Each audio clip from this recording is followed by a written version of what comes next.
Okay, let's take a closer look at how these price decisions are made and the impact they are having on patients. We're joined by Anthony Chan. Anthony's a former Chief Economist at JPMorgan Chase. Good to see you again, Anthony. Thanks for coming in. Good to see you, Sean. You know, those numbers that no one talked about are worth repeating because it has been documented that these weight loss drugs are costly in the United States. For treatment of diabetes, Ozempic is about $1,000 a month here, but that isn't the story in other countries. Germany, less than $60 a month. Canada, $155. Also, it's $1,300 a month to get those weight loss drugs for obesity. And look, it's a target-rich environment in the United States. So explain this wide range of cost variation. Well, Sean, it's a simple reason, and that is that many of these other countries around the world, they allow for negotiation of these prices. So the governments can negotiate these prices, while here there is limited scope for negotiation of these prices. But keep in mind that if you negotiate these prices overseas, they're going to get lower prices there, and then these drug companies will have to push for a higher price in order to get an acceptable rate of return that their shareholders are going to be happy with. So not making an excuse for the pharmaceutical companies in any way, but it certainly explains why there's such a wide discrepancy. Because after all, at the end of the day, somebody has to pay for that R&D, and if other countries are negotiating super low prices, you got to get that R&D back from places where there's less negotiation of prices. Yeah, R&D, obviously research and development, and we know that is a huge cost because a lot of these drugs never make it out. It's expensive, and in the U.S., if I'm not mistaken, there's like a 17-year time where they can't have the generic equivalent of this. So what's Novo's response to the U.S. congressional investigation and all the criticisms? Well, some of the responses are that if you look at how much the company is receiving for a drug like Ozempic, the pharmacy benefit managers get 74% of what they are charging for those drugs on average.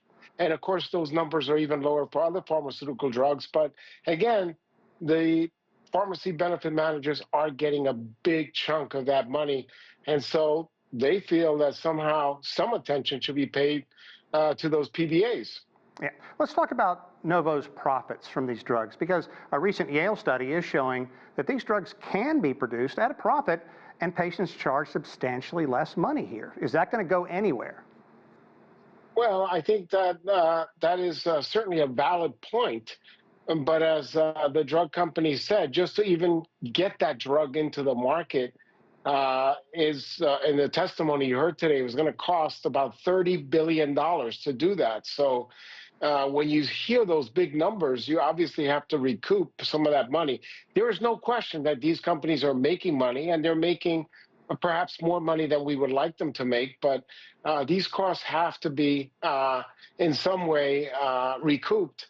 And one way to do that is to charge these high prices, which, by the way, the pharmaceutical company correctly pointed out, you're not getting those numbers. They're getting only a fraction of that, 25 or 26% in the case of these weight loss drugs, of what they're charging in terms of the list price because of the rebates and things like that. Now, have there been any recent efforts by major pharmaceutical companies to reduce prices or improve the accessibility? Well, I think that one of the things that they're scared of doing or reluctant to do, if they lower the prices too much, they're afraid that the pharmaceutical benefit managers won't sort of put those drugs ahead of the line, because if they're getting a percentage of the list price and the list price goes down too much, they feel that maybe their drug won't be as at the front of the line. So that's another issue that has to be dealt with. And maybe one way to deal with that is to say the pharmacy benefit managers get a fixed amount every time they sell the drugs and not a percentage of the list price.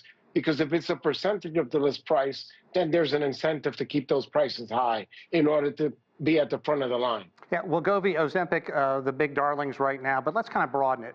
And I don't want to say lawmakers are posturing, especially in an election year, but what government proposals or policies are being discussed, not just for these weight loss drugs, but it's really across the board? Well, I think we are moving in the direction of negotiating these prices. We know Medicare has moved in that direction. And I think that that momentum can actually pick up. And we may not move exactly as far as, say, Germany or Canada, but we're moving in that direction. And that should continue to bring these drug prices down much, much lower. And I think today there was at least some understanding that considering the consideration of lowering these prices has to be on the table because of all the pressure that they're under.